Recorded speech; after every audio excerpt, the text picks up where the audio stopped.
Welcome to I news. భారత జాతీయ భద్రతా సలహాదారు, దేశ రక్షణ వ్యూహకర్త అజిత్ దోవల్ యువతకు ఒక పవర్ఫుల్ హిస్టరీ లెసన్ ఇచ్చారు. దేశం ఎందుకు యుద్ధం చేస్తుంది, అసలు ఒక దేశం ఆత్మగౌరవం దేనిలో ఉంటుంది, యువతలో ఉండాల్సిన సంకల్ప బలం ఎలా ఉండాలి అన్న విషయాలపై ఆయన చేసిన ప్రసంగం ఇప్పుడు సోషల్ మీడియాలో ప్రకంపనలు సృష్టిస్తోంది. అజిత్ దోవల్ మాటల్లోని రహస్యాలు ఏంటి, ఇప్పుడు మన స్పెషల్ స్టోరీలో చూద్దాం. భారతదేశ భద్రతా దళాల వెనుక ఉన్న అసలైన మాస్టర్ మైండ్ అజిత్ దోవల్ యువతలో దేశభక్తి, సంకల్ప బలాన్ని నింపేలా ఒక సంచలన ప్రసంగం చేశారు.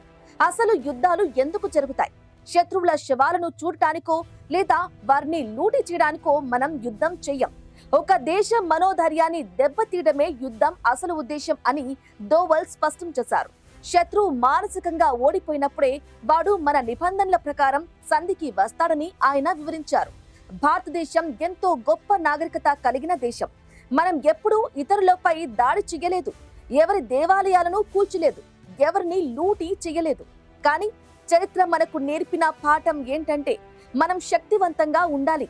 యువత తమ జీవితంలో క్రమశిక్షణను అలవర్చుకోవాలని దోవల్ సూచించారు. మీలో ఉండే ఆ బలమైన విల్ పవర్ అనేది ఒక ఫోర్స్ మల్టీప్లేయర్ లాంటిది.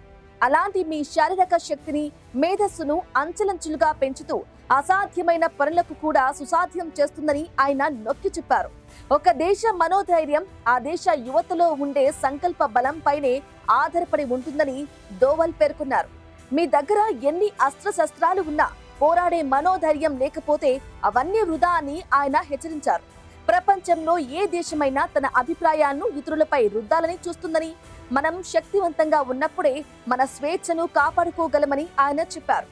గత 10 ఏళ్లలో భారతదేశం సాధించిన పురోగతి గురించి ప్రస్తావిస్తూ దేశం ఇప్పుడు ఒక సరైన నాయకత్వంలో ఉందని, ఒక ఆటో బోర్డు మోడ్లోకి వచ్చిందని దోవల్ గర్వంగా చెప్పారు. యువత కూడా అదే అంకిత భావంతో, క్రమశిక్షణతో దేశాన్ని ప్రపంచ అగ్రగామిగా మార్చాలని పిలుపునిచ్చారు. అజిత్ దోవల్ చేసిన ఈ పవర్ఫుల్ హిస్టరీ లెసన్ ఇప్పుడు దేశవ్యాప్తంగా యువతలో నూతనోత్సాహాన్ని నింపుతోంది.